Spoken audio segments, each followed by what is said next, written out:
Welcome to Hey HR, have you got a minute? These short clips are for guiding you on everyday challenges of leadership and managing people. The kind of challenges that might be small, but if not dealt with in the right way or left alone, can become enormous problems.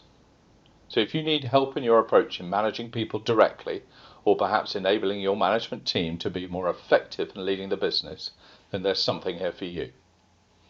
My name is Richard Hughes from Click HR, and today I'm talking about whether it's wrong to contact an employee while they're absent, and can this be a form of harassment?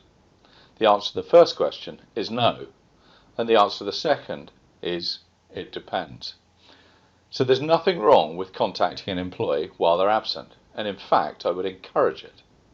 As a basic rule, people and any issues they might be dealing with don't improve if they're isolated. In my experience, the problem just gets bigger, sometimes even uglier, and if left alone to deal with, it can become too big to be resolved. Also, it should be expected that a regular part of the working relationship is to contact all employees on sick leave. The more often the communication is done, the more normal it will be. So if you have a way of doing it, be consistent in applying that. If you have a process, then follow it, and importantly, follow it consistently. If you don't have one, I know a man that can help you with that. But seriously, doing these calls gets a lot more manageable if you follow a simple, repeatable plan. It's also easier when you expect contact. So have an easily accessible, understandable company document on the subject and follow that.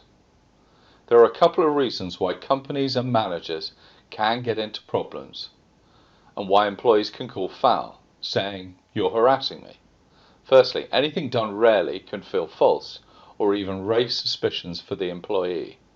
Secondly, a flawed approach can make a reasonable action feel unreasonable. So always take care of your delivery. You're a kind, considerate person who wants to check up on one of your people. So ask questions that fit with that approach. You want to know how they're doing. Are they getting better? How's the treatment going? Is there a view to what's wrong? And a recovery plan. Are they working their way back on a set date? And do they need any help in easing them back into work, such as maybe kit or a phased return? Maybe ask some questions about how it's affecting them in their day-to-day life. Are tasks getting more straightforward? Are tasks the same or getting harder? Following up the call with correspondence to confirm the issues discussed and any timeline plans or support.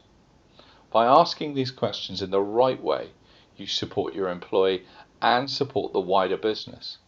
And the wider business is a key part of the discussion. While someone is absent, there remains a body of work that needs doing. While the person is off, it's either being picked up by others, it's not being done, or only the most important tasks are being resolved, what I call moving the risk line.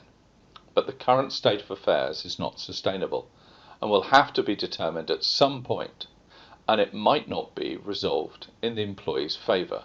And this is another way in which the harassment point can come up. Employee absence highlights the quality of support the company provides for employees, but perhaps more significantly, it also focuses on how you're organising work. For example, how many people support each task, how effective they are, the quality of the service to the customer. An absent employee, particularly away over an extended period, can create concern. Other team members have to pick up additional work. As their workload increases, they risk absence or feeling put upon. Equally, the service to your customer could be impacted, or even you might start to think that it could be maintained with a smaller team. Many a tribunal has explored whether a company has exited an employee because they were absent, or perhaps changed the ways of working while somebody is out of the business. Don't forget that absence cases at tribunal often include questions of disability and potentially victimization too. Without a consistent, well-applied process here, these conversations can get messy and expensive very fast. As a general rule, In calls with an employee around absence, resist the temptation to bring in other issues that might confuse your message or the reasons for your contact. For example, if they're performance issues or a company-wide change process, these deserve a separate process of their own. So to summarize, call an absent employee should be a regular part of how you manage your people. You are inquisitive because you are supportive. Remember, if you're polite, you can ask almost anything. So I hope you find that helpful and thought-provoking. If you have a question or issue, drop me a line in the comments or connect and message me. I might turn it into a video just like this one.